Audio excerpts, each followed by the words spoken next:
dying. I was just about to say that. Yeah, I'm dying because and then I'm dying because sometimes we overeat. Oh my God. Okay. There's sometimes where we're malnourished, where we don't eat enough. Then there's sometimes you eat too much. So now I got all this word in me. I can't pour it out. So now I'm overeating. Now. And I'm waiting. That's good. I like That's good. Because he got a good hoop and a holler and a dance. But he not benefiting my soul. Oh my. He not benefiting my soul. He can't. Oh boy. Oh boy. He can't to where I am. Or talk to where I'm going. Come on. This conversation came up because we were talking about my church, and I love my church. Everybody know I love my church, Refuge City Ministries, and my pastor is Apostle Justin Ruffin, who is a teacher. Yes, he is. Before we started in person, we were online. And so many people know us as the Interview Church. And it's funny. But it wasn't until I started seeing some stuff that I went to him and said, you know what? I'm glad we did that. Because I was his mother, I still had to go and meet with him. Hear my heart, Pastor. This is what I'm expecting. This is what I do. This is what God called me to do. Do you have that in this house? Come on. It has to happen. Because if I have something, God called me to something, and you don't have that in the house, I don't need to go to that house. Unless God sends me there to start it. But if that's not even the vision that God gave the pastor, I don't need to go there. This is why we got to have a conversation with God. Where do I need to go? This is why. This is why. This is why sometimes we got to visit churches more than once to have a heart to hear the vision. And can I tell you, you got to know the mission of the church. So that also tell you, are you in alignment, or is this something that you can benefit from in this house? Yes. Yes. So we used to have an interview. He asked some questions about me. I asked him questions about him, although we knew each other. But on another level, we asked spiritual questions and what you can give me and what benefit did I feel and what did I feel that I can bring to the house and all these things. And he said, okay, you pray about it. I pray about it. And we're going to come back together. And that's how I got to be a member of Refuge City Ministry. God sent me there.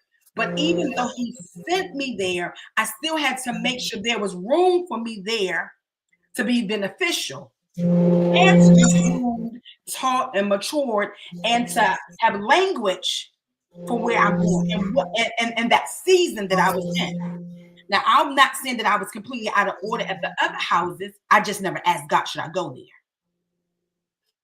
I was hurting at one church, and I knew that I needed a church.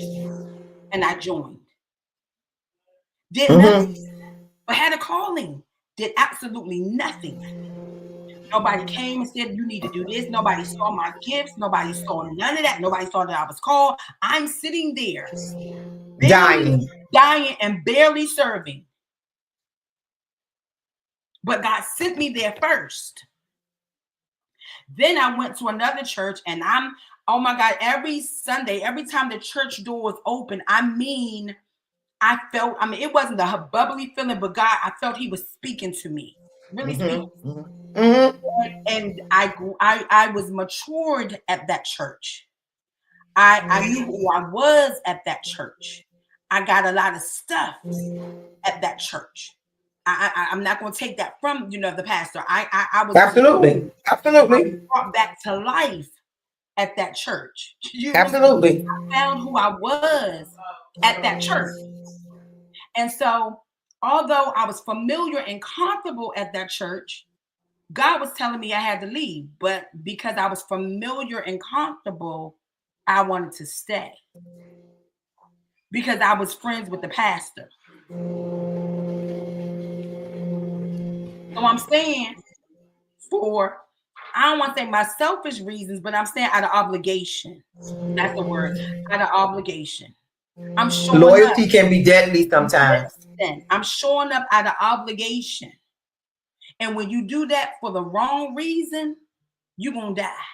Because if I'm showing up out of obligation for man and not God, then I'm dying. Because at that point, I'm making my leader my God.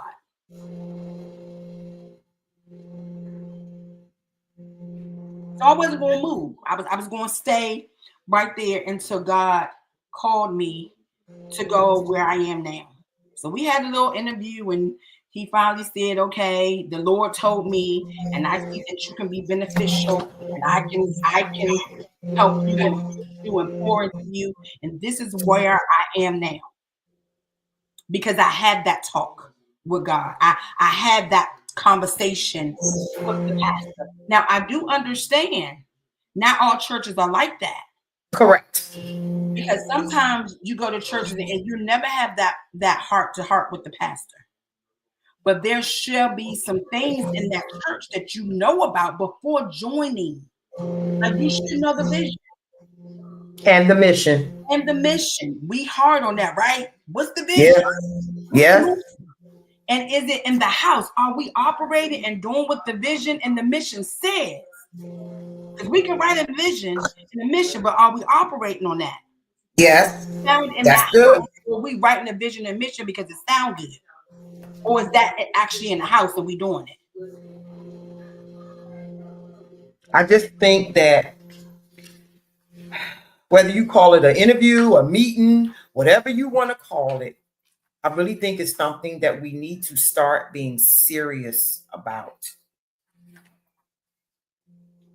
I think we should have been serious about it. But I think it's something we need to start being serious about. A lot of the issues that people are experiencing, I think they would diminish. Don't get me wrong, people are going people. People are going to people. That's wherever you go. There are no perfect churches. There's just a perfect God. And the perfect God, if you go to him, he will place you where you can bloom. He'll place you in the right soil because it matters. It matters. I know I belong here. Not only from the conversation I had with my pastor, but because of who I am becoming under her leadership. Yeah. Yeah.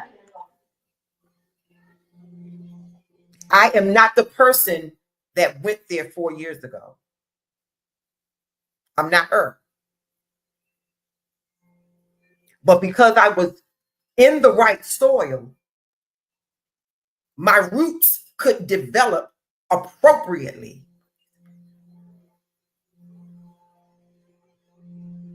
My roots could be developed appropriately so my fruit would be healthy. One question was, well, Sonia said, I am in full agreement about the interview process. Call it what you want. It worked. I promise you, it worked. And the question was, what are you there to give and receive? That's a good question.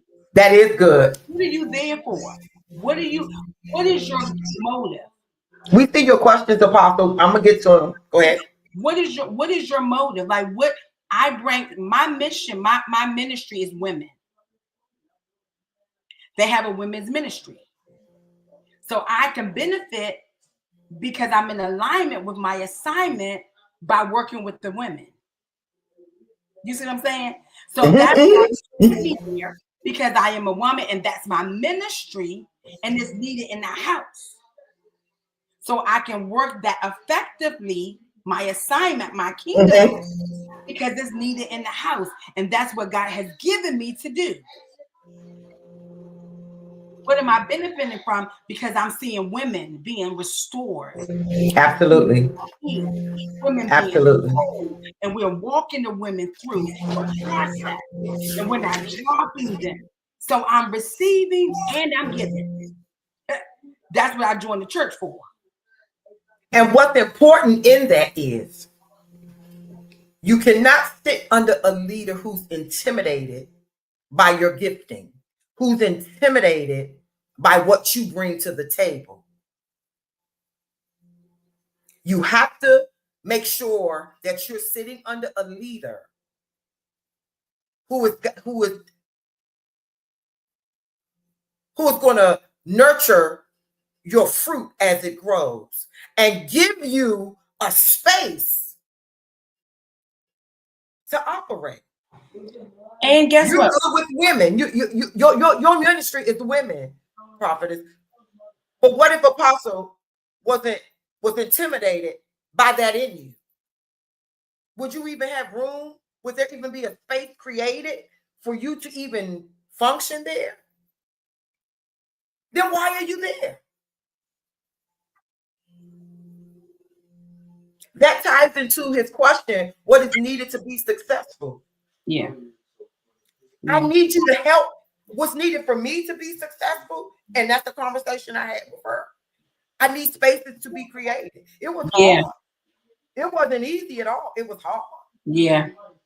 It was very, very hard to serve or offer my giftings. Mm-hmm. But because I was giving people to who saw me and tried the spirit by the spirit over time and prayer and conversation, space was made. Space was made. I'm a teacher. That's the way I fall in the fivefold. So now the Lord has opened up people for me to have that with. I'm working with one of my babies now.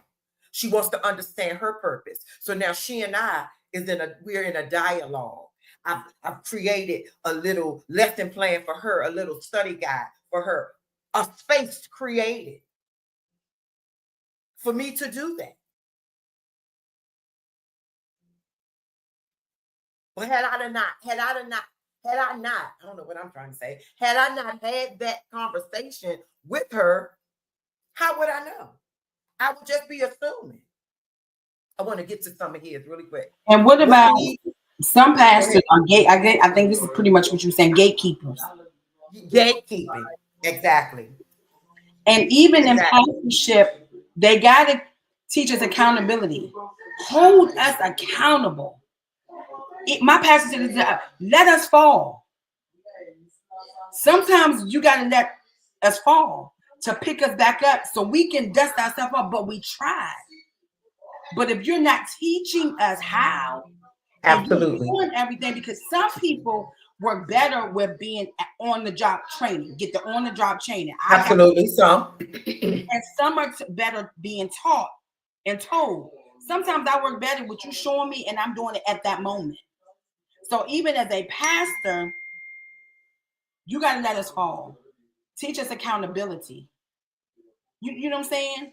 Hold us accountable for some stuff. Let us do some stuff. Because if you try to do it all, we still ain't learned nothing.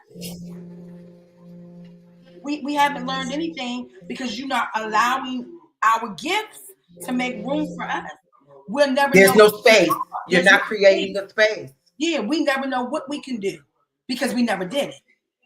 We never said it because you are so envious and jealous of what you see that guess what? We ain't even tapped in yet because we were in the wrong place at the other house. Woo. That's right. So we didn't see it. So we That's came right. to the new house expecting to see, but then you treating us the same way because you see it, but then you're not pouring in, or you're not showing us, or you're not demonstrating to us, or you're not teaching us or training us. So now we still stuck. We know we got something, but we're not using it. So those are the adjustments, I believe, sometimes before moving Again, you check where you're going, ask the Lord, check out, talk to the pastor, be led, ask what he need, what I need, where we can go. How can I be a benefit to you? How can I be a benefit to this house? The language, the big thing is accountability. Accountability. I mean, that's a big thing. Obedience, because I can't follow you if you don't obey. I want to be under a leader that's going to obey God. Absolutely. That's biblical. Listen, if you That's can't be a biblical. steward, I don't need to. If you can't be a sheep That's for the fold, biblical. right? Because sometimes you gotta sit back and lead, and sometimes I watch the pastor, and you can't be arrogant like you know everything. That's in my notes. Room for being teacher. You got to be a teachable pastor. You have to check their alignment. Yeah, you have. One of the things is, does this person reflect God's heart, or is it their own personal ambition? Yeah. Are they shepherding souls or gathering crowds? Are they just wanting a platform? And if they just focusing on becoming a celebrity, then surely they're not going to have time to nurture anything. You don't belong in that house. I'm not going to Jake's church just because he TD Jakes. Right. I'm not going to do that, because what benefit is that to me in the long run? Yeah. Just to be able to say, oh, I go to Potter's house. Right. Jakes is my bishop. He don't even know you. Who is that pastor accountable to? Is he accountable to God? Does he have a pastor? Yeah. And is he hearing from God and he obeying God? Because he can't teach me to be obedient to God first if he's not doing it. Come on, you can't teach me what you ain't living. You can't teach me what you're not doing. You can't teach me what you ain't living, baby. And I got to see the fruit of you being obedient. I got to see the fruit of you telling me how to walk through because God said. Come on. I got to see the fruit of you studying and not adding to his word or subtracting because it does not fit you. I got to see that you are willing to settle for God's word if nobody else comes and settles for it. Child, listen here. Listen here. And I'm clear that we're human. I'm clear that we are human. And we have human moments. But it is your duty to push past your humanness and lead its people according to the word. Jeremiah, he said it best. He'll give you shepherds after my own heart. Do you know what his heart look like? How's his heart? How's your heart? Do you have a heart? He know what your heart look like. Right. He said it's deceitfully wicked. Do you know what God's heart look like? That's the question. Do you look like him? Do you smell like him? Do you even sound like him? Do you have his DNA? So when somebody see you, do they know who you are being led by? By their fruit will you recognize them. Is your fruit damaged? Is your fruit on the wrong tree? But you don't want to be accused with nobody. Are they marked by love and humility and peace? Are they reflective of that? But we're not going to know because we ain't having no meetings. We're not having any interviews. Because that's crazy. We're not having any one-on-one conversations. We're just allowing people to invite us to church because they say we need to be in the church. So they bringing us to this church. And again, I am not knocking that. He would that everyone would be saved. So this church might be the entrance way. Back in the day, they did something that I didn't always understand, but now I get it. And I loved it. And if the Lord tells me to open a church, I want the capability to do this. When people will come to join a church, you came to join a church in categories. You were joining this church on your Christian experience. You were coming to join this church and be baptized. You were coming to church as a new convert, so you were learning. And the other part was, if this is not the church that you want to go to, we will contact the church that you want to go to and let them know that you came and gave your life to Christ here. This is where you met him at. But this is where they say they can grow.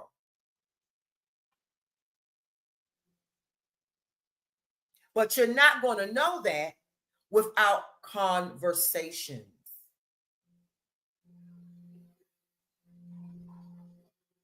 I've ran into people who join churches, you don't see them no more.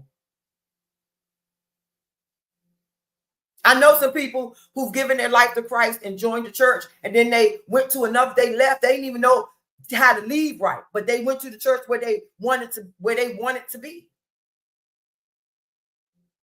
Some stayed there and flourished and grew and all of that. But unless you have a conversation, these are the conversations that need to be had. We have to have some interviews. I love that. We got to have some conversations. So you know that you're sitting under a leader who has the capacity for you.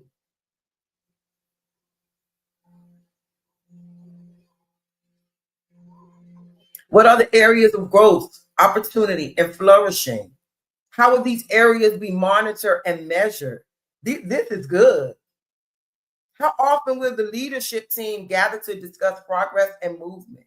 What are the areas of the team where they need to be bonded again? These are conversations that can be had with the pastor.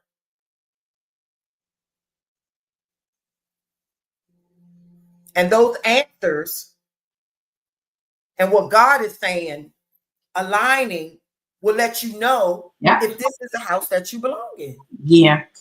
Is this your church? Is your input going to count? Is your input going to count?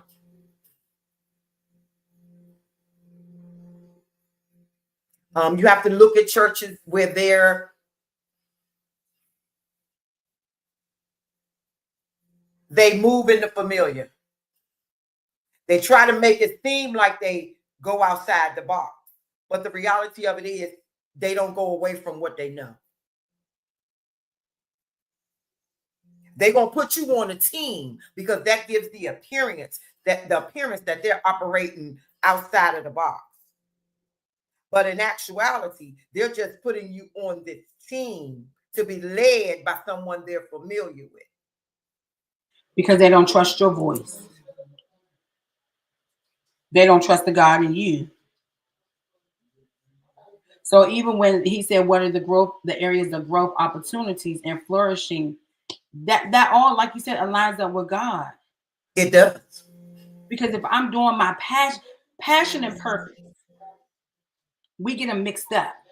Yes.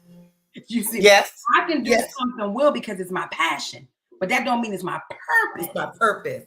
So now I'm at a church where I'm working my purpose because God ordained me, and I'm in alignment with it because it's housing me and teaching me and growing me and measuring me to where I'm going instead of being stuck working my passion because I do it well. That's right. And I need a leader that can see and tap into that can discern, okay, you know what, enough there. Now I'm going to move you to this area that's going to stretch you beyond your capacity and your ability. And we get comfortable in our passion. Yeah, and not comfortable keep me there because it's comfortable and I can do that well. No, I need a leader that's going to see. Going to stretch me. That's going to stretch me. Beyond that's going to stretch me. Or beyond what I feel that I can do. I need a leader. That. Yes. I need somebody to talk to me about that. Yes. And then take me by the hand and say, this is how you get to that point. Accountability. Now you got to be there. And you got to be there to get it. So that's You got to be there. Because we done had the conversation and I showed you, I told you, now I'm going to walk with you. Now it's up to you to do X, Y, and Z. Accountability. Yep. Yep. And rebuke me if I'm not doing it. Because we get away from rebuking. No, rebuke me. Oh, correction, baby. Correction is almost, that's a whole nother life. You think my pastor won't correct me? And I'm his mama. Will. That's a whole nother life. Correct. You was wrong. No, this is not. No, that ain't God. That's not order. That's not bringing God. Correct me. But pastors get away from that because we worried about tithing. Oh boy. We're worried about not just that, but we're worried about who's going to stay and who's going to go. So I'd rather not correct you and let you run rogue because I don't want you to leave.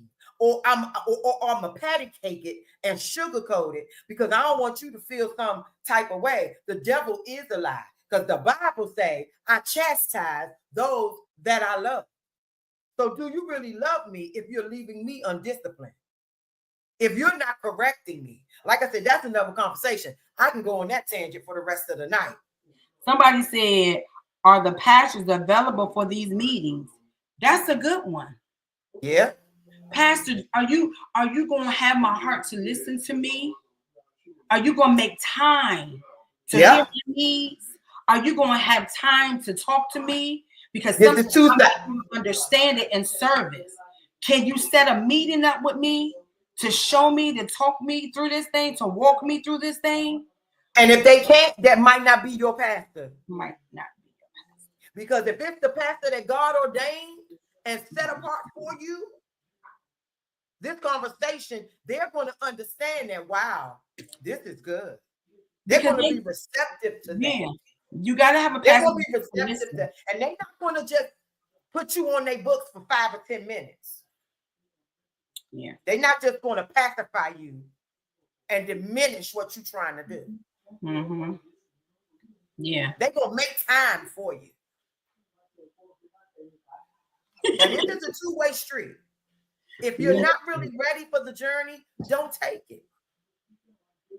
If really your pursuit is just to say, I went to church on Sunday, hey, go anywhere you want to go. Because it's a lot of people who go because I just want to say I went to church on Sunday. If that's you, hey, do you. Do you. This is to people who are really struggling and not understanding why the turmoil is so great.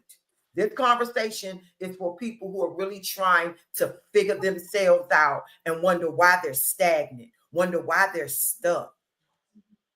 This is to help them say, oh, this is an aha moment for those people. Mm-hmm. To wake them up and jar them. If you're complacent, because contentment and complacency are two different things. Paul said, be content in whatever state you're in. That means mark time until God take you to the next place. That don't mean complacency, stuck and stagnant. And I think we have got to the place where we use those synonymously, and they got two different meanings. I am content in the state that I am in because I know not only will he, but God is going to move me. He is going to change me. He's going to change this situation. He's going to work this for my good. So I'm content right here. I'm content marking time because he done went ahead of me to take a picture of my future, getting it ready for me. But we become complacent. And if that is you, God bless you. Heaven smile upon you. I'm going to pray for your deliverance. If you were just stuck and satisfied with having a moment of telling somebody, well, what you do this weekend, I went to church Sunday. If that's all you want, go wherever you want to go. Do whatever you want to do. But if you're really, really serious about this thing, If you really are looking for where you belong so God can get the best out of you. Because see, I'm in a place where I'm clear that God didn't deliver me. God didn't bring me out so I can live my best life my way. I'm clear. I'm clear that he did not free me of that hell solely for the purpose of me living however Darcy want to live. I am clear that he graced me and gave me another opportunity to get it right so I can live for him and his purpose. So where I sit every Sunday, the table I sit at every week that I eat from, it has to be exactly where he ordained me to eat from. It has to be exactly where I'm going to get nourished, where my roots are going to be taken care of, where the foundation that I have is going to be built upon. I'm going to grow and be stretched. And even as a pastor, we got to learn too that there is a chain of command. Because oftentimes we do get caught up, pastor is the only one that can shepherd me. Pastor is the only one. So there is a chain of command. And one out, I don't like a leader that ain't going, how can I say this? Tread lightly. My pastor is Apostle Justin O'Ruffin, so you know I ain't gonna not say nothing. I don't like a pastor that does not deal with conflict.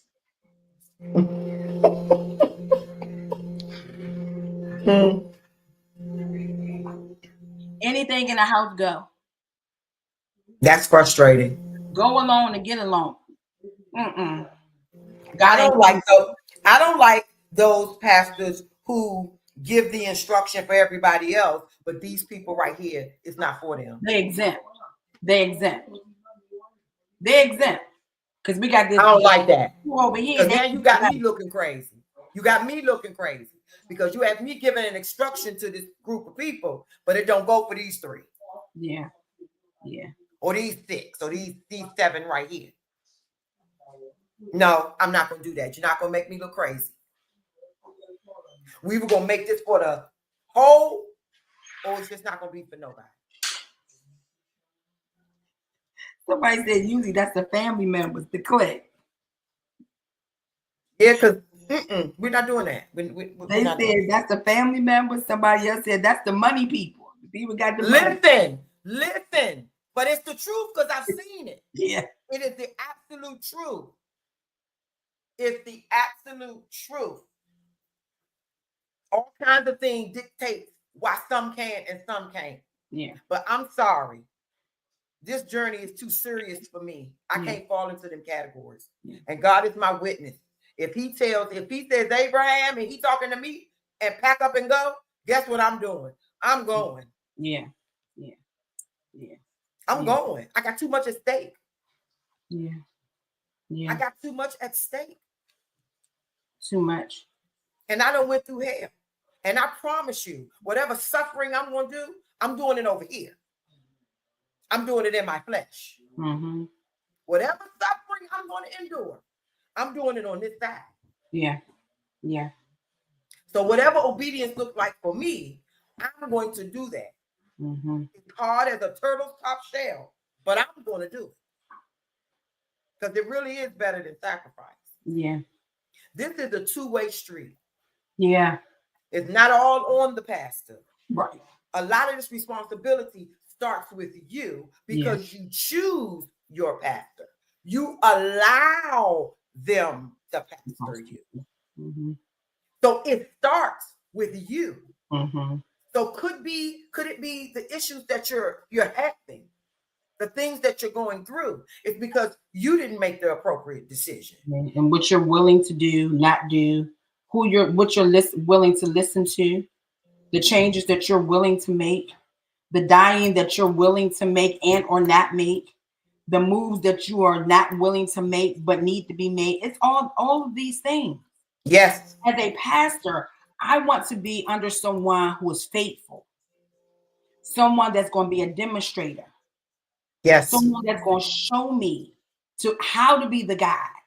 This Sunday, our church, and I know maybe because now what about these traditional pastors that don't want to learn anything new because they're based on tradition or their agendas, where they have pushed God's agenda out because they feel that they'll get more likes with their agenda. Whose feet are you sitting at to get clarity from and direction from? How many times are you turning down your plate? How many times are you being uncomfortable as you lead the people? Because your desire is, I want them to be more like God. I You want, have to discern the anointing, not just the appointment. yeah, You have to really, again, it goes back to you.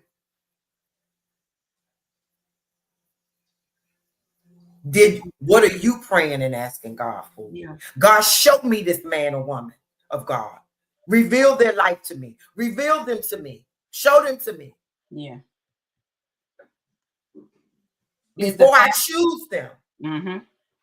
Before I choose them to pastor me, to cover me, show me them. Yes. Show me evidence that this is who you divinely ordained Yeah. to hold this position. Reveal that to me. I have wrote some stuff down. Is a pastor a good leader and a follower? And he can lead well, but can you follow? Because sometimes that goes to making room for your gift. That goes to making sure that that we as laity or leaders know that all of the pastor's decisions and stuff are not always right. Because I may have an idea, and I'm not saying it's over the pastor, but I can run it by the pastor, and the pastor move and say, okay, I'm gonna let you follow this one, or I'm gonna let you lead this. So I want a pastor that can lead and that can follow. To say, okay, let me move out the way, and I'm gonna let you do this. And that took a long time for my pastor to do. Transparency. I love a pastor that's transparent. Be honest. Tell me, look, I messed up. I got some struggles. I got some issues. So now I can see that you're human too, because they human. I want a pastor that's human and don't really mind. And I'm not saying showing the humanness out in clubs, but showing the humanness even in church. Yes. Yes. Yes. Yes. Yes. They Yes. don't always have to make up this thing that they got to be perfect. But I'm human too. And they come and tell you that. So I want somebody that I can sit under that can lead and follow. And my pastor would tell you for a long time because he always worried about it because he is one of those persons that everything has to be strategic. Everything has to go plan by plan because he writes down everything. But sometimes let me do it. And it may not be how you do it. But you allowing me to grow so I can learn to be effective. Like you. What's disturbing me in this season of churchdom, titles. Titles are disturbing me. Titles are disturbing me really, really bad. Because we got people, these titles have excited them, honey. These titles have caused an uproar in the kingdom. These titles, honey child, the titles and the garments. These titles and these garments are killing people. It's overtaking their mind. I'm going to say it till I leave here. The work is indicative of the title. You are doing the work before you get the title. The work you're doing speaks to the title you carry. Because you have a title does not mean you have a call. Does not mean you are anointed for this job.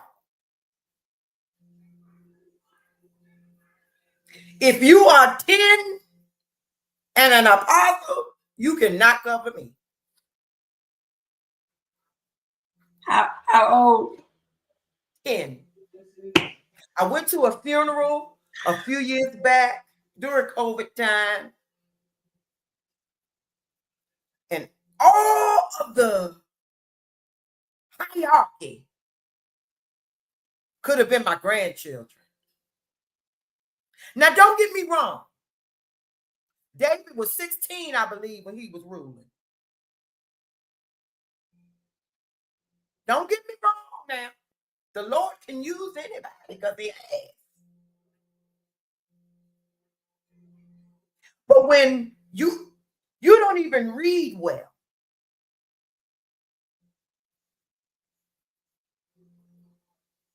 you're conducting the service and in all its garb, and you're not even certain of the order of the service.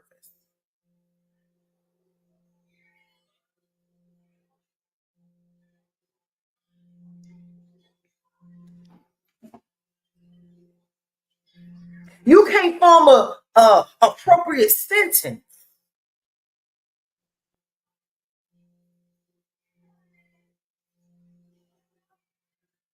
These titles are making me weary.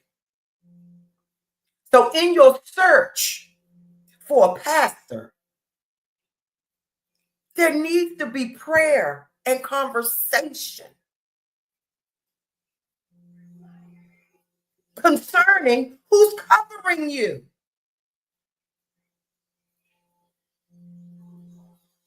Can you help me? How can you even help me process? And I'm talking from a person who looking for their purpose, who trying to find it. They're trying to get with someone who can see them, who can help them.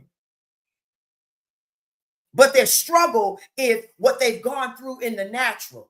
They haven't quite processed through the divorce. They haven't quite processed through the fact that they done lost 2 babies and don't know why. They haven't processed to the fact that someone just killed their son. But they know that they got to work for the kingdom. If you ain't been through nothing or understand nothing, how are you going to help me in this season? Because right now, this is a lot of stuff that got to be filtered through.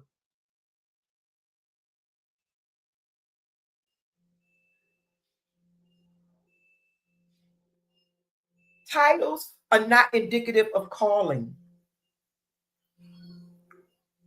Because they're a pastor don't mean they had the capacity for you. It don't mean they're anointed to cover you.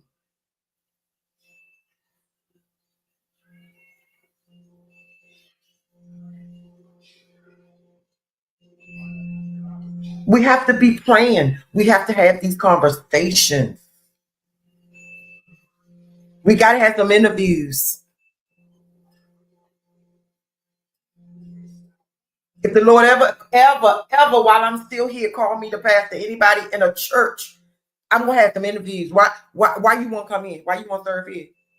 What did the Lord tell you concerning me to let you know that I was your pastor? I was your covering. I got some questions.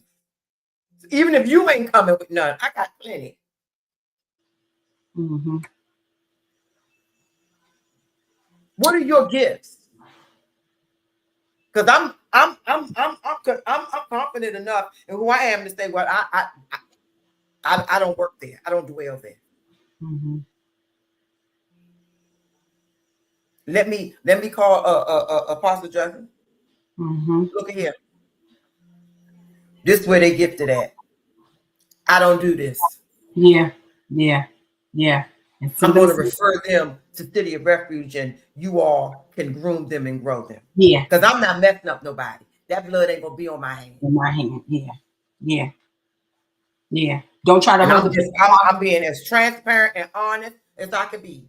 Yeah. Don't try to hold the people hostage for the sake of numbers in your God is church. my witness. I'm going to tell them, hey, this person operate all the way over in here, and I don't have the capacity for that. I don't And know my this. pastor has done that. This is not a good fit. God bless you. But I done made some calls for you. Here's the list of numbers. And I will. And I will. I've spoken to Apostle Justin. I've spoken to Apostle Jenkins, Apostle Jones. I've spoken to Bishop Lawrence, whatever the names are. I talked to them and I expressed to Listen. them that you presented. We had a extensive dialogue, and you presented that you are an intercessor, you are a prophet, that you are a builder. And I don't have the capacity to groom you and grow you there. So before I hurt you, Yeah. and before I cause any pain or anything on you, I'm going to meet with you and them. And once it's understood of what's happening, and they say, yeah, I'm going to leave you to them. Yeah. I'm not just going to leave you in the wilderness. Yeah. But I'm going to be honest and let you know that that's not what I do. Mm-hmm. Mm-hmm. Mm-hmm. A crackhead can't come to me because I ain't never smoked crack. The most I can do with a crackhead is pray for them and direct them to a rehab or get them to a pastor where crack was their struggle and they've been delivered. Because that pastor who's been delivered from it is going to be able to get you delivered. They're going to be able to talk to you and minister you from that place. Now, if you were a divorced woman and was a single mother, I can help you there. I'm delivered of those feelings. I'm healed of those things. So I'm able to pastor you there. Mm-hmm. If you've lost many jobs and done lost everything, I'm able, I have the capacity to pastor you there.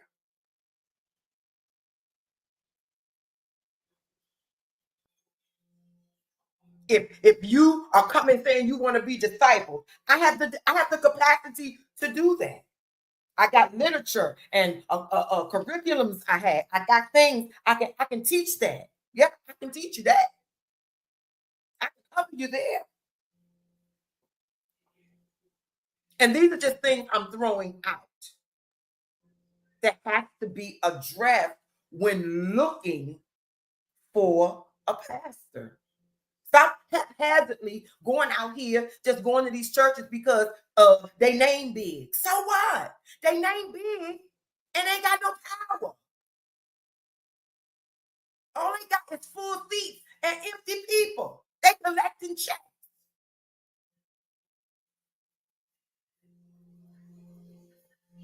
They skipping around the Bible teaching what they want to teach because they can't teach what they live in.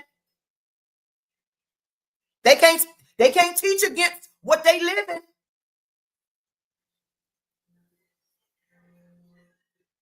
Stop chasing platform chasers and really get in God's face and ask him, where do you belong? Who needs to cover me, God? Who needs to pastor me? Who needs to grow me? Who can handle me in my delicate state? Who can handle me in my delicate state? In my brokenness? Who gonna see me through that process?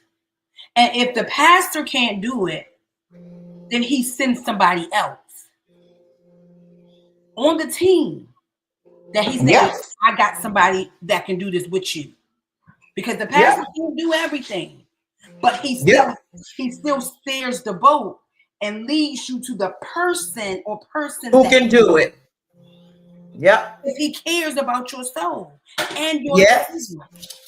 How can you Yes. pastor people and you don't like people? Because Hello? people is ministry. People is ministry. I don't like people, but I'm a pastor. How? How? Pastors have to be willing to do sometimes what the members don't do. That means get your hands dirty. And your character ain't got nothing to do with your credentials. You can have 19 bachelors and 22 doctorates. If your character trash, your credentials mean nothing. Now, I know my pastor don't like going to hospitals and personal whatever. But you best believe he going to send somebody on that ministerial team in his place. Somebody going to know that Refuge City pastor loves them. I may be on the hospitality team, and I may be the one that check in every week. But you best believe my pastor's asking me because he's holding me accountable to something I started. Have you talked to such and such? Do they need anything? Are they okay? I'll make a phone call if I need to. But you best believe there are people in place that we are. Listen. The pastor hasn't gave us the okay if he can't do it. And it's still being done. That's called leadership. Giving out assignments. The pastor can't do everything. Man. And then people look at the former pastor and we get caught up with that too. If the former pastor did X, Y, Z, you looking for this pastor to do it too. And everybody works, everybody functions different. Everybody functions, and when they don't do it, you ready to leave because he not a good or she not a good pastor.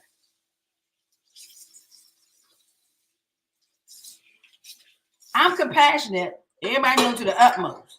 Now my pastor is compassionate, but I'm the compassionate one. We know.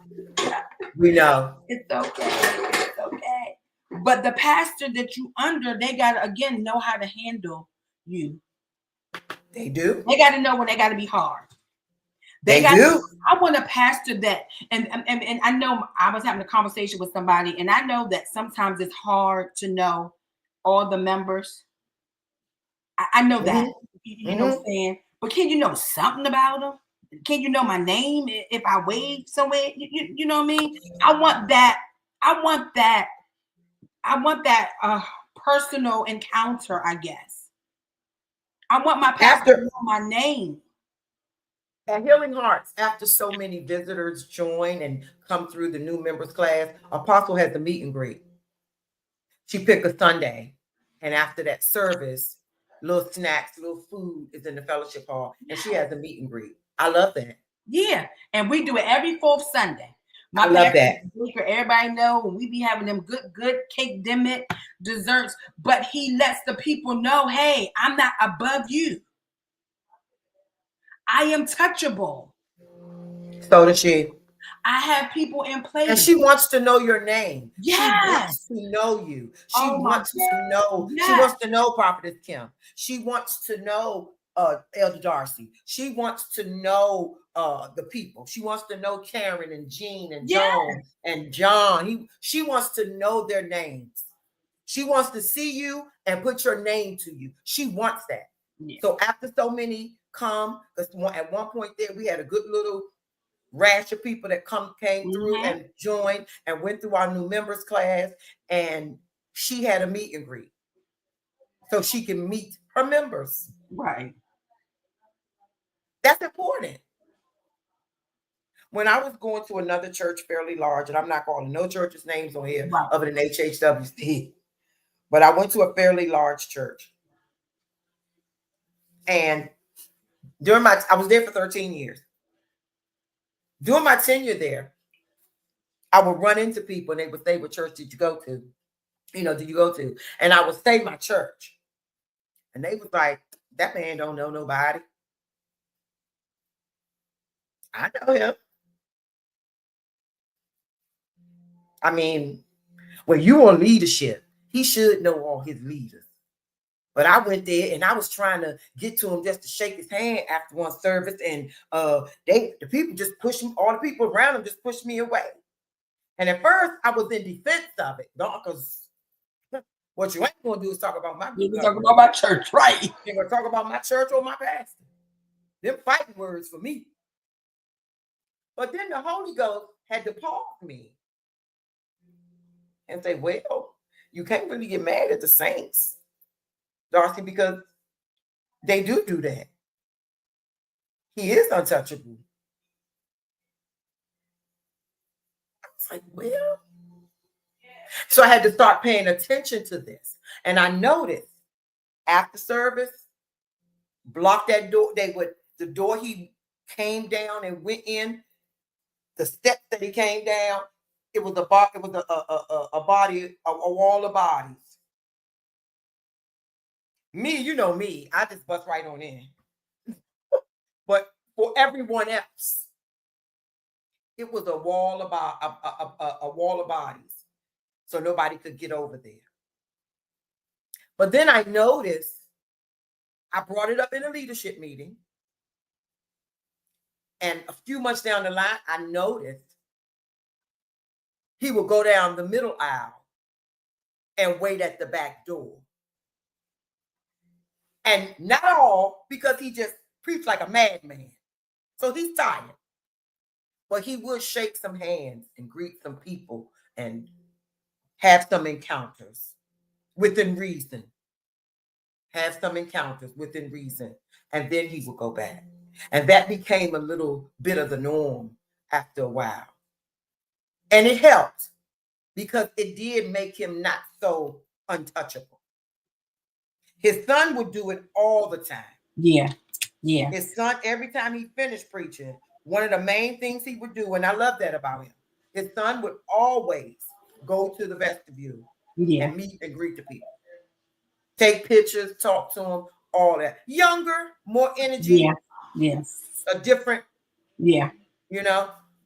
But I do think that it is important to be available to the people.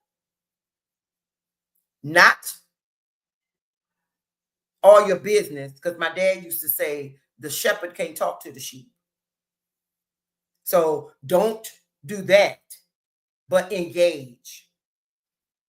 HHWC, ain't no way I'm getting out of there most Sundays without somebody hugging me or coming up to me or talking to me. And I love that because I'm regular. I'm like Apostle Justin, I'm regular. The Lord just called me to an office. He just called me to something. But I'm regular. I likes the people. I love them. We laugh. We have a good time. I'm available. Apostle, don't leave the sanctuary. And there's a line forming. And she talks to everybody in that line. Everybody that's standing there waiting on her. She talked to every last one of them. Hug them, love them up, laugh and kiki, take pictures, talk to the babies. Sometimes when she's preaching, if she come on the floor, the babies come up to her. She just hold the babies there. Very approachable. And that's important. Because Jesus was approachable. When he preached to these crowds, they was gathered all around. He was in the middle of the crowd. They was gathered all around. That's how the woman with the issue got to him. Because he was that, it was a lot of people, but he was down in the people. That's how she got to his title. Because he was down in the people. He wasn't just up high on the mountain tip. He was down in here with the people.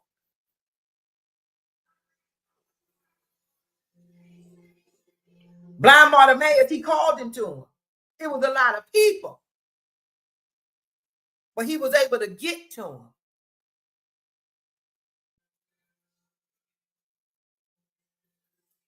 Cyrus was able to get to him for his daughter. Because he was down in the people. It wasn't that he was untouchable. It was so many of the people trying to get to Jesus. Yeah. So why are we so untouchable? Why? Yeah. Yeah. If the very Jesus we preach about was in here with the people. Yeah. Surrounded by the people. Why are we so untouchable? Mm-hmm. Why are you so high and lifted up? Listen, can you hang out with the people? Because I know he did. Yeah, because some churches feel that it's a sin. He didn't just feed the 5,000. He ate with them. Yeah, I was about to say that. That's where I was going. Some people feel that pastors can't even eat with the sheep. Can't eat with laity. They can't eat with them. But I feel that you can, because then again, you see their humanness. You hear, and you can. I mean, because have fellowships that maybe Jesus was outside. careful. Yeah, that was He outside was of the careful. church, where you can laugh and have fun. Jesus knew when the people could go and when the people couldn't. That's why he left them down there at the bottom of that mountain when he went up to pray. Because they couldn't go. He knew they couldn't go up there. Mm-hmm. Yeah. So he knew. We understand that there's a time and place. And yeah. But when are you going to feed the 5,000 and eat with them? Well, the 25 in some cases.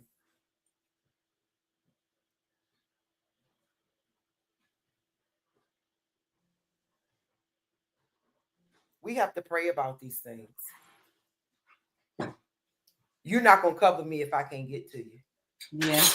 Yeah. You're not going to cover me when I schedule a meeting. It can be in 15-minute intervals, because some things I might be dealing with take longer than 15 minutes. No, you're not the pastor for me. You can't cover me. You can't. Yeah. For me, you got to know way more than me.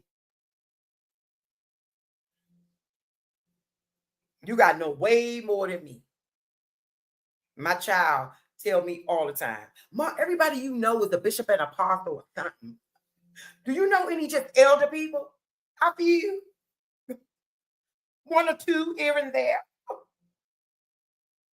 But if everybody I know is right here, this is as far as I'm going to get in my learning. If everybody that I'm connected to know as much as me, that's all I know. I want somebody who know way more than me. And I have several people who know way more than me. Mm-hmm. I'm connected to them. Mm-hmm. The leaders that mentor me in the spirit are untouchable for me. That's what I want. Yeah. For me, I'm talking about for Darcy. You can't get mad if I'm talking about me. Right. I'm talking about what I want.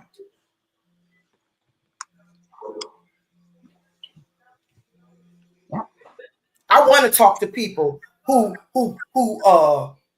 prophesy way up yonder, as my mother would say. Mm-hmm.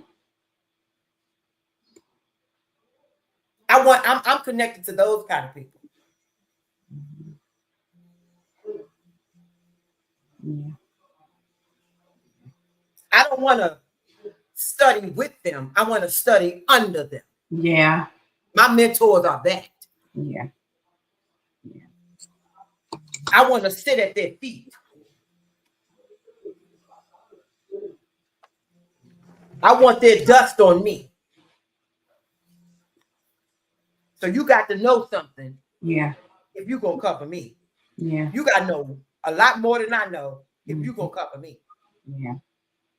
If I'm going to call you pastor, I'm just talking about me and what I need, what I prayed for, the conversations I had. Yeah, because everybody needs a different. Everybody needs a different. Everybody's looking for something different. Everybody, everybody can't pastor everybody. No. I believe you have to pray and ask God, who am I first? Yeah. Who am I called to? How about who that? Are you? Who am I called to be? What is my establish that? Once you have that established, now God, who's going to groom that? Yeah. Yeah. Some plant, some water. God give the increase. Mm-hmm. God, who's going to plant and water so you can increase me? Yeah. Yeah. Where do I go to get that from? Who is it? Kim done introduced me to Christ. So I came over there at City of Refuge and I gave my life to Christ. I accepted the Lord Jesus as my personal Savior. But God, this ain't Apostle is not the one to water me. He done planted it in me because I'm saved. So now who gonna get me filled with the Holy Ghost? Who gonna get me delivered? Who gonna water so you can increase me?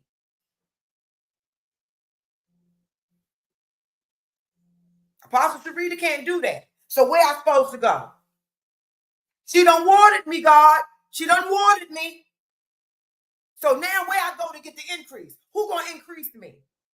And you might get one person who actually does it. Where you blossom and grow. But do you get the picture I'm painting here? Yeah. Who are you? What is you, not your passion so much, but what is your destiny? What is your purpose? What are you called to do? And if you're confused, you need to ask God where you need to be so you can get that figured out. Right. Yep. You can take the blinders off so you can go. Yeah. Because you might not really know your purpose. Yeah. But where are you supposed to be uncovered? Yeah. And that's why you pray. This is why you pray for a pastor. So God can lead you to you finding out you. To you finding out you. This is it. This is why. This is it. This is why. And you need to be sitting under some sound doctrine. Sober-minded. That's my thing. Sober-minded. Somebody who preaching and teaching the truth. God not their led. opinion or what they think, but what the book says. God led.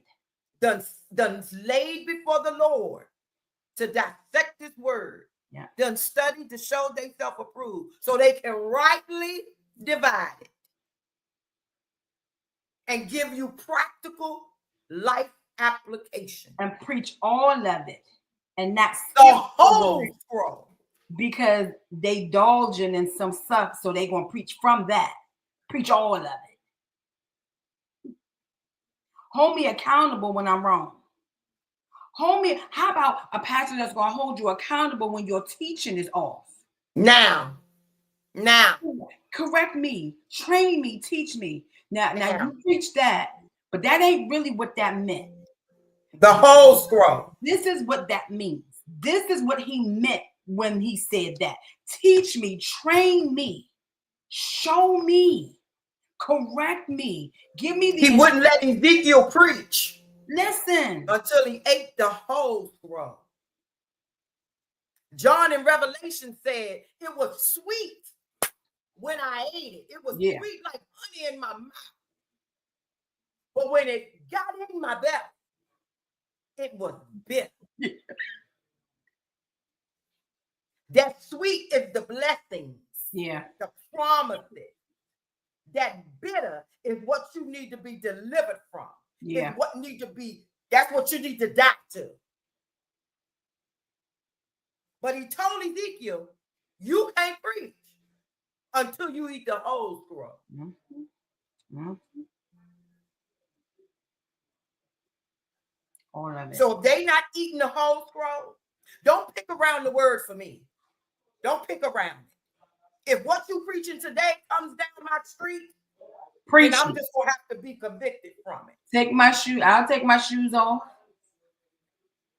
Don't pick around the word for me. Listen. And if you can't preach it because you're doing it, then don't preach none of it. If you don't can't preach all of it, then don't preach none of it. Don't make me pick this up and throw it. Don't make me pick this up. Don't preach none of it. Because that's what's happening, unfortunately. Yeah. We can't preach against what we live in. Yeah. I surely can't preach to you about not doing it, and I'm doing it. And I'm doing it. Get delivered. Because you telling me what to do in the house of God, but you can't tell your house. You can't get your own house in order. Pastors, you can't shepherd your house. How are you shepherding me? How are you shepherding me? I'm just saying, I'm sorry. How are you shepherding me? Where you leading me to? Where we going? Right. Where What is the final destination? Where we going? And why we here? We're going where? Why we here? What we doing here? How did we end up here? You was bamboozled because you wasn't listening to God. And you weren't led by God. You was led by your flesh and your emotions. So now you leading us to nowhere. Woe unto them who scattered my flock. That's a word to the preachers, to the pastors. Woe unto them who have scattered my flock. I'm just saying. I'm just saying. Ain't nobody saying nothing. I guess we even saying too much. We ain't saying enough. Ain't nobody saying nothing. Be the demonstrator that God has called you to be. Be the pastor, the leader. Who God, it just got to get better. It got to get better. It got to get better. Are at stake. Stop worrying about fame. Stop worrying about fashion. Stop worrying about dancing and get back to God's agenda. It got to get better. First. Get back to listening to Him. Get back and to the people. You got to get together. You got to actually want something different. Because we falling for anything because it sounds good. You got to want something different. You got to desire. You have to desire it for yourself. Because the pastor can't do everything. You got to get a pastor something to work with now. Yeah. I'm not putting all the onus on them either. You got to want something. You got to want something different. And let me tell you, I'm going to talk about me because you can't get mad. I'm going to talk about me. I know what the alternative looked like. I know what it looked like. I don't want that. I had enough of that. Mm-hmm. I've had enough of that. So I got to get to a place where I'm holding myself accountable. God, I'm tired now. When I gave him my final yes, I meant that. And it's been hard. It's been hard. Obedience ain't easy, but it's better. I don't live in fear. I'm not living worried and concerned. I'm not.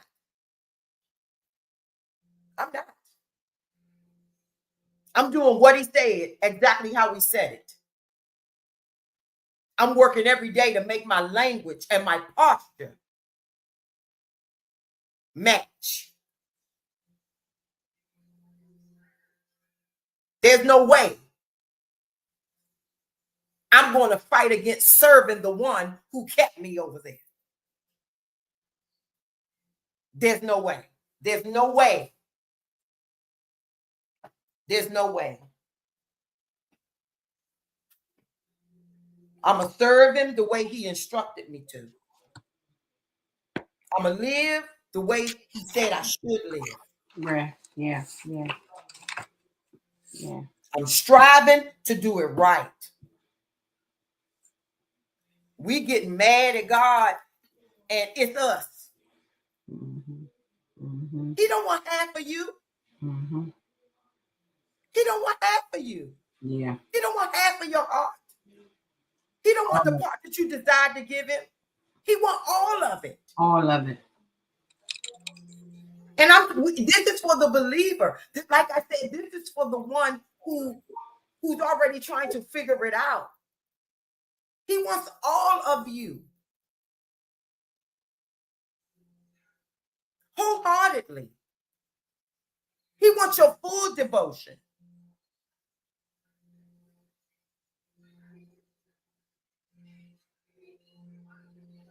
We're living in a time, and the church universal is in trouble. And the people we got to get it together. And stop talking about your leaders. Pray for them. Yes. Cover your leaders. We want God to do all these wonderful and magnificent things. And what we doing? Nothing. He Barely can't showing do what up. he do. And we owe him. We owe him. We owe him. Yeah. Yeah. The least we can do is have a conversation with him about where we supposed to be. Yeah. Yeah. And what we supposed to be doing. And what we supposed to be doing. And who we supposed to be doing it with. Because ministry is partnerships. Who we supposed to be doing it with. Who we supposed to do it together with. How do I grow? We so busy telling God what we don't want to do and what we ain't going to do, and we not doing it. We so busy saying that. Yeah. And then we wonder why he's giving us the response that he's giving us. Yeah. Well, I'm not going to. God feel like, why should I do that when you can't even do what I called you to do, what I ordained you to do? Yeah. You're not even taking time out to learn who you are in me and who I can be in you.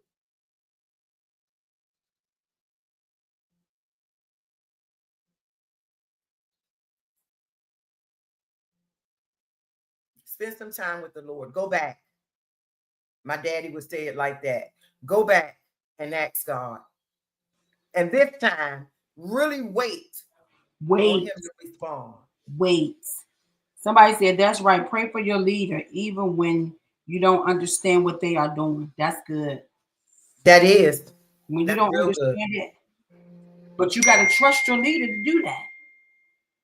That's why you got to know that this is the leader that belongs to you. That's what I was about to say. That's why again, we go back to everything. This is why you got to go to God to ask him. Because if God sent me to that leader, then I got to trust the leader. And I got to trust what they are doing. Even if I don't understand the vision. Even if I don't see how the vision going to work out. I got to be able to trust what they say God told them to do. And I'm so grateful. I'm so grateful that in my obedience, I went to God and I said, God, show me. Reveal her to me. Everything you have in me, all the stuff that you are bubbling up out of me, all the visions I'm having, all the things you're telling me to do, all the books you're telling me to write, all the things I'm supposed to teach, all the gifts that's stirring up in me. God, reveal these things. Show me where they align. Show me it's her. Give me a sign that this is the house that I'm supposed, this is the right soil that's going to matter for me.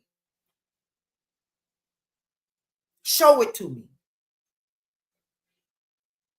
If I don't believe it, disrupt. If I don't belong here, disrupt it. If this is Michelle making a decision, disrupt it. God, this ain't you. Don't let no peace rest here. If this ain't what you said. Right. And even a good leader, they don't just worry about our soul spiritually. They worry about us naturally. Mm-hmm. All of us. You know what I'm saying? Every part of us. They're pouring not just into the spiritual part, but they're pouring into the natural part.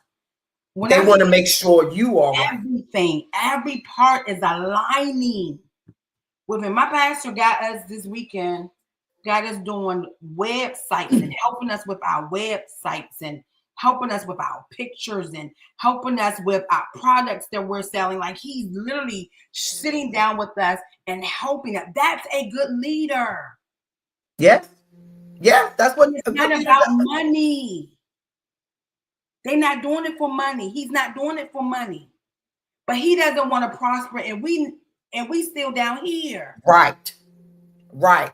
So if I go up and I have the capability, that's a leader. If I have the capability to pull you up and to pour into you and to be the demonstrator and the model and to show you how to do it, I'm going to do that.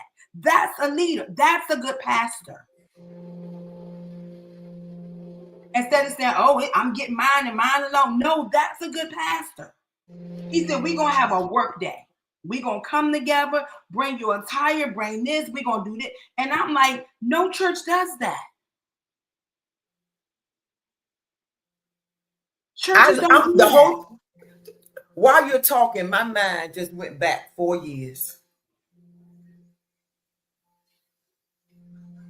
I was sleeping on the couch 4 years ago. Tread lightly. Tread lightly. 4 years ago, I was sleeping on a couch at my friend's house, living out of bags.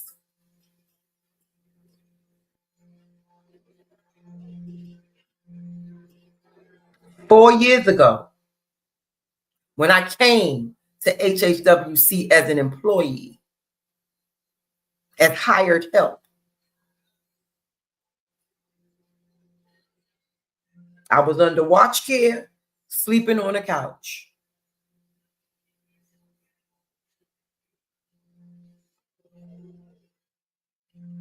And look what God has done. Because I made up my mind to be obedient. I made up my mind to do what he said, how he said it, not my way. I made up my mind to do what he told me to do, how he told me to do it. I waited on God. And I asked him, what now? What do I do now? Show me. I've done it my way long enough. That's how I ended up here doing what I thought, what I wanted to do. That's how I ended up here, God. Fix me so I can be in full and complete alignment with you.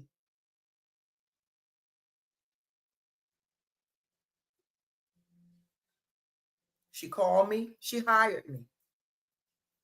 And the whole time it was a setup. God said, you asked me to show you, I'm going to show you.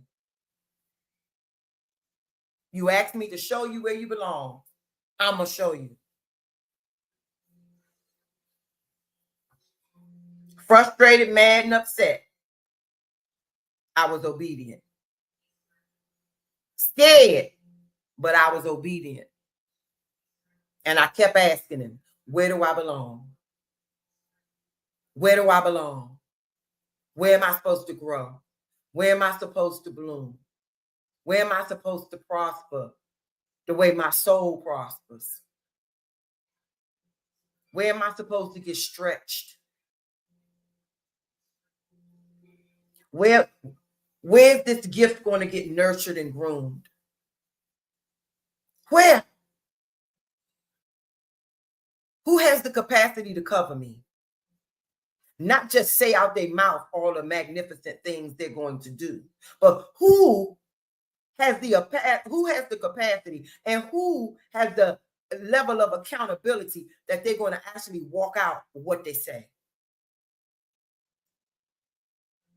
Proverbs got to grow. Proverbs can't be stagnant any longer. So who has the capacity to help me further grow Proverbs so it can do what you ordained it to do? Who?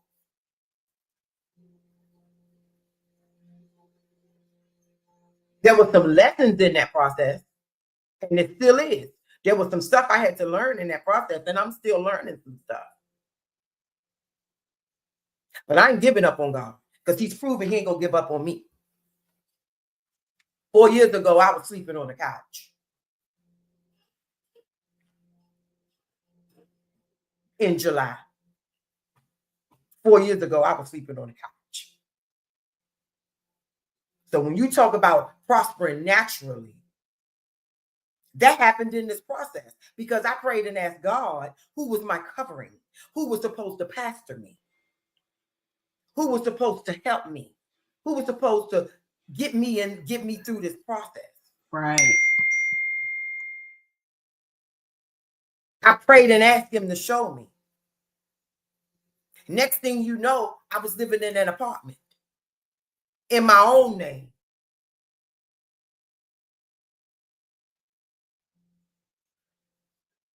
Next thing you know, I'm living in a house in my own name.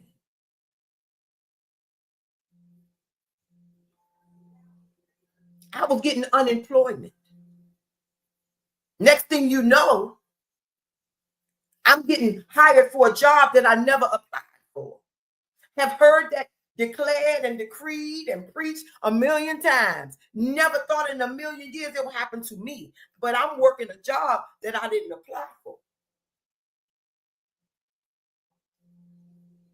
But that came from me praying for a covering who had the capacity for everything I needed in the natural and in the spiritual.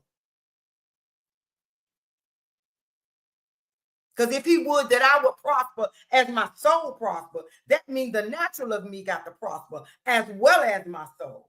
So who's going to nurture me to that point? Who's going to cover me and get me there? Who got enough wherewithal to really talk to me and work with me?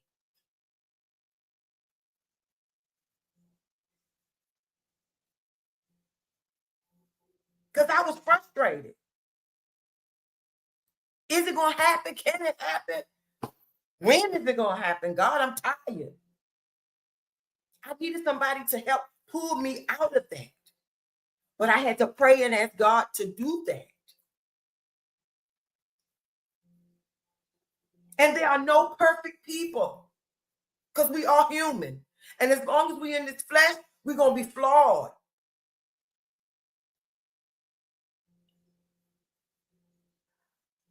But there was somebody for me. Yeah. But this time, I prayed and asked God to reveal it. And he did it. Mm-hmm. And I've been growing ever since. Now I'm walking in a gift that I kept saying I didn't have. And Kim kept saying, you do. It's in there. It actually is in there. It's in there. And now I'm being nurtured and groomed in that thing. I'm getting a better understanding of it. Yeah. Because I prayed for the covering who had the capacity to do it. Yes.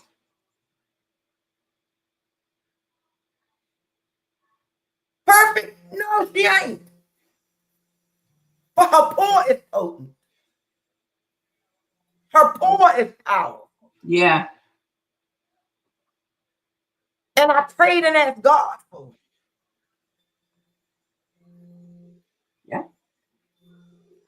And here I sit. Yep. Growing by leaps and bounds. Doing what I should have done a long time ago. But praise be to God, I'm doing it. I wouldn't, if someone told me I was going back to school, I'd have told them they was crazy.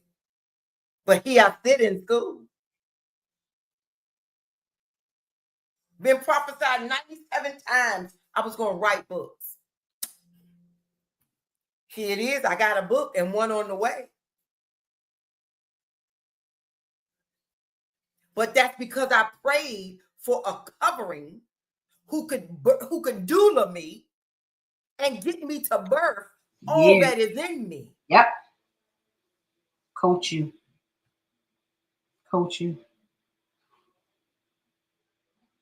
Been prophesied. You're going to write curriculums. You're going to teach. You're going to do. Yet here I am working on them. One is about to be a published curriculum. And I'm working on 2 others. But that was because I prayed and I asked God to please send me a covering that can help me, that was set apart and ordained to birth these gifts out of me. I didn't just come here to teach and decided, well, since I'm going to work here, but since I'm working here, I might as well make this my church. No. Told God to show it to me, prove it. I done made enough decisions. I done jacked myself up enough.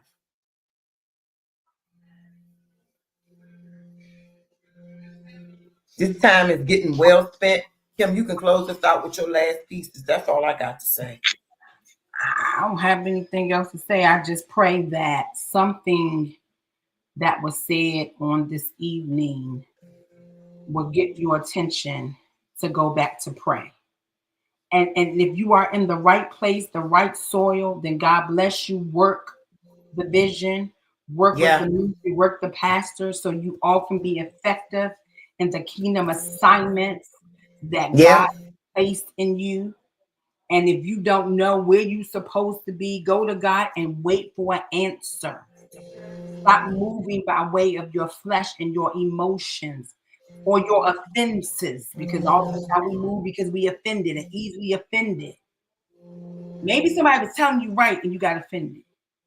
That's why you need to Hmm. listen to what God said, because maybe what Hmm. you said is what you needed to hear.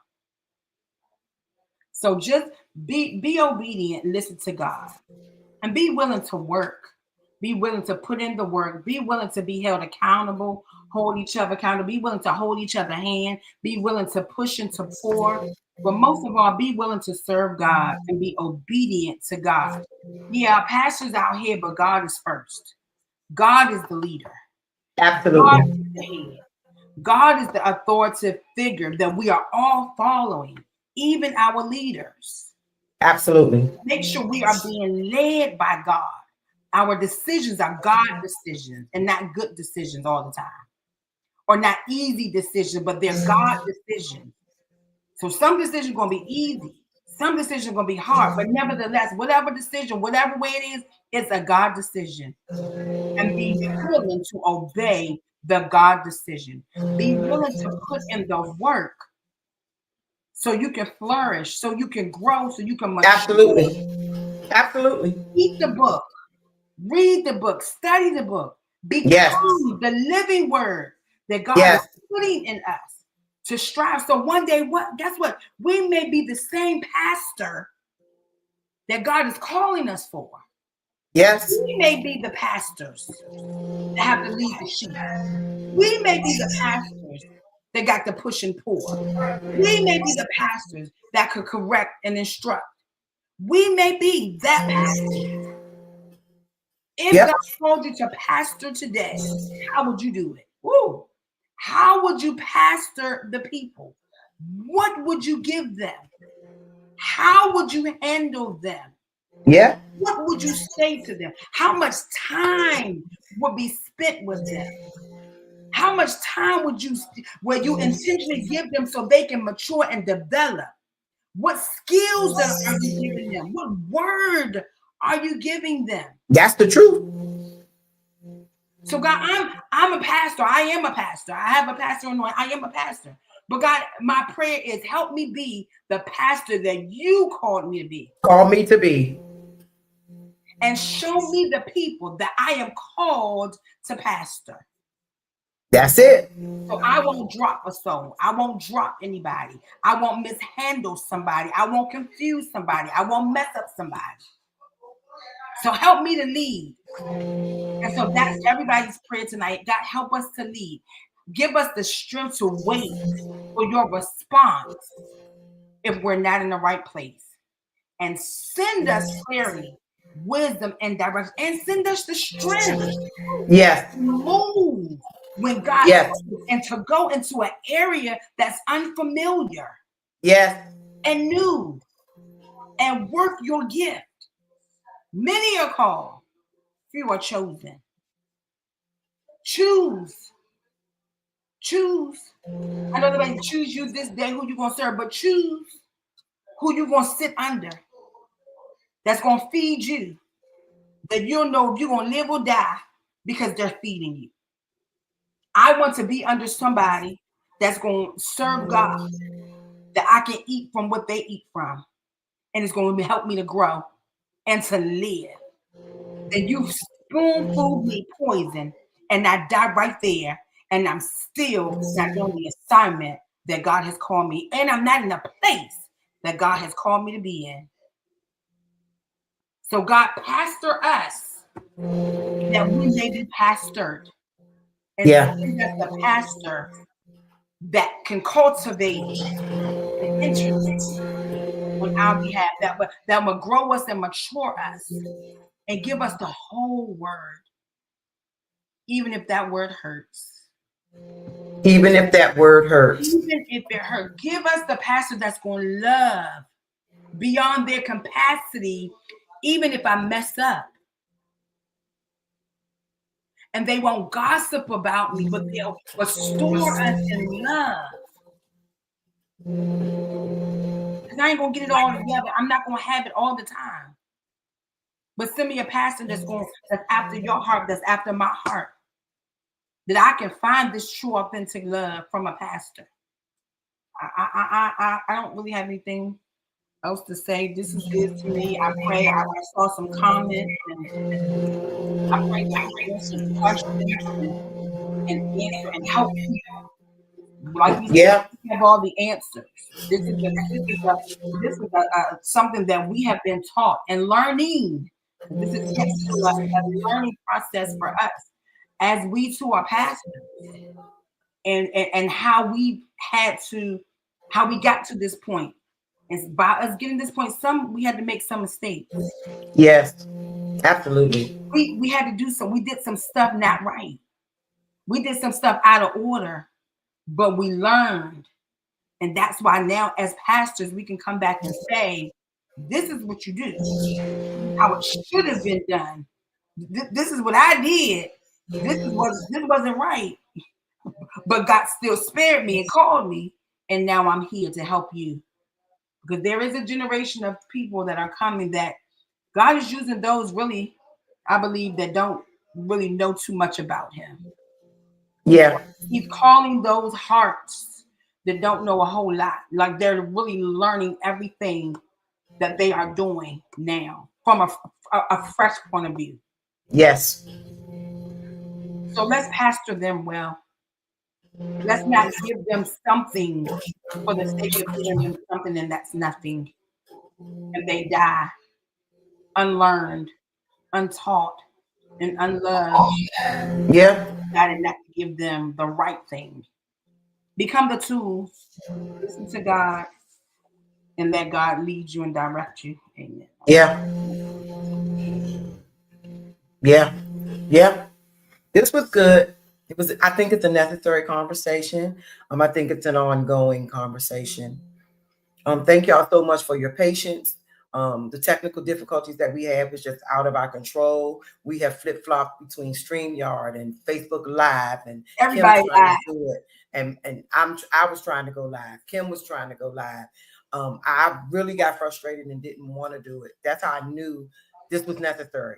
And I said 2 times, this must be a really, really good conversation, a really good lesson, because the enemy does not want this to work, because he really got in the airwaves on tonight. So for those of you who got on and stayed on and waited and kept going back and forth with us, we appreciate you. We love you. We're grateful for you. And I just can't thank you enough. We thank our pastors. We thank our. I absolutely thank my pastor. Yeah, we thank our leaders for Smith, allowing us Healing Hearts Worship Center. Yeah, Refuge City Worship Center. We thank our pastor, Apostle Justin, for getting on the StreamYard saying, this is what y'all going to do. Absolutely. This because it got to be done, and said, so we thank our leaders for because of him. Yeah, for allowing us. I started out saying, and this is what happened. It ain't had nothing to do with Refuge City. It ain't had nothing to do with Healing Heart. But he said, oh, this is what y'all want to do. He know this is not my lane. I don't do this. So to have a pastor, a leader that's pushing you, and to that you not, that's a pastor. Yes. So, you want to do this? Okay. So we love and honor our leaders, Apostle Sharita L. Smith and Apostle Justin O. Ruffin. We thank them for covering us, for pastoring us. Yes. For all that they put in us, and for supporting our ministries, covering us, our ministries. And we love you guys. And we, like she said, we thank each and every one of y'all. We thank all the pastors that got on. Pastors, we got some work to do. Leaders, we got some work to do. We really got some work. Let's go back. Rewrite your vision. Rewrite your mission. Sit. Have a dialogue with God. Say, God, this is the vision you gave me. Do I need to change the vision? It's okay. Sometimes we got to go back and rewrite the vision. Sometimes we got to study that vision and that mission to say, God, this is what you gave me at first. I think it's changed, whether we've done it or whether we have not, God, give me what I can do. Give me what you see in me. Let's write that vision so we can become that vision and that ministry. It's okay. Yes. It's okay. Yes. I'd rather you start over than to die and not finish what you started. That's it. That's it. I would rather start over with Embracing You Ministries because I got to have a talk with God and He said, no, I need you to start over. I would rather start over and take that embarrassment and that humility versus leading people That's astray. it. And they That's die. it. That's I would take that embarrassment to say, yeah, I had to start all over. And to be transparent, I am thinking about going because my pastor's helping us to sit down with my pastor and say, hey, can you help me with my vision and my mission? So I can see if I'm in alignment, if we are in alignment with what the vision says. Have we accomplished? Are we setting the pace to do it? Have we started it? It's important. It is important. But some pastors don't want to do that because they don't want to look crazy. They think we Well, got yeah, I no, did it. yeah. I did it. And when after I was a member of Healing Hearts for a little while, then I went to Apostle and asked her would she consider covering Proverbs 18:16 ministries. Conversations. Yep. Conversations. These girls laugh at me because I got questions. I got questions and I need answers. I'm going to have some questions. So with some conversations that took place. But I thank y'all so much. We're going to do this again. We're going to have another chit and chat. Preferably we better get on time next time. We got it now. We got it now. We're gonna take some, we're gonna do some classes. But I really do appreciate Apostle Justin for helping and making a way for this to happen on tonight. Again, I think it's a necessary conversation. We might come back and revisit this. And I'm just grateful that you took time out to have a little more than an hour with Pastor Darcy, but I'm grateful that you took time out to come and sit and chat with us and listen to us and glean a little bit. And we gleaned a little bit too from y'all's questions. So it's almost 11 o'clock. We thank you all for sitting with us. We love you. And until the next chit and chat, be blessed abundantly. Amen.